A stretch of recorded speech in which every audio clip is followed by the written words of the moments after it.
शिर्क किसे कहते हैं?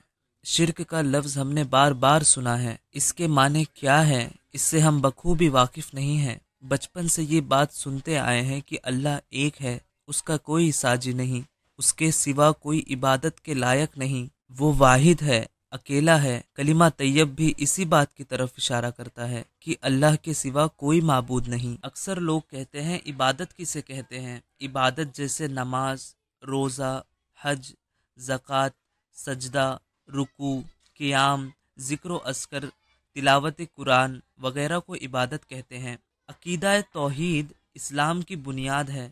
अगर किसी के तौहीद में ज़रा सा भी खलल आ गई तो अल्लाह ताला उसकी ज़िंदगी के सारे आमाल बर्बाद कर देगा।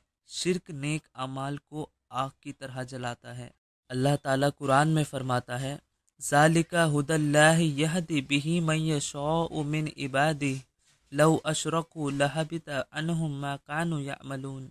ये अल्लाह की हिदायत है, वो अपने बंदों में जिसे चाहता है हिदायत देता है, और अगर वो शिर्क करते तो ज़रूर उनके तमाम आमाल ज़ाय हो जाते। शिर्क की सबसे बुनियादी वजह किसी की मोहब्बत में हद से बढ़ना है। हद से बढ़ने का मतलब ये है कि इंसान उस इंसान में अटक कर अल्लाह के अहकाम को भूल जाए, अल्लाह के हुदूद को पामाल करने लगे और उस इंसान की मोहब्बत अल्लाह की मोहब्बत से बढ़ जाए। कौम नूह की मिसाल आपके सामने है कि उनके बड़े बड़े बुत, वद, सुवा, इनको वो पूछते थे और ये उनके कौम के बुजुर्गाने दीन के नेक लोगों के बुत थे।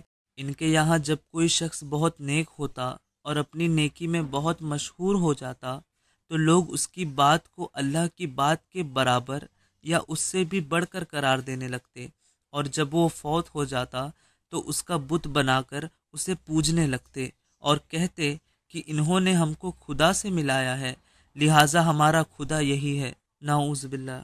मेरे हिसाब से ये वीडियो थोड़ी बड़ी हो चुकी है। अगर आपको किसी भी इस्लामिक टॉपिक से रिलेटेड वीडियोस चाहिए तो आप कमेंट कर सकते हैं। इंशाअल्लाह जल्द से जल्द मैं उसे कवर करने की कोशिश करूँगा।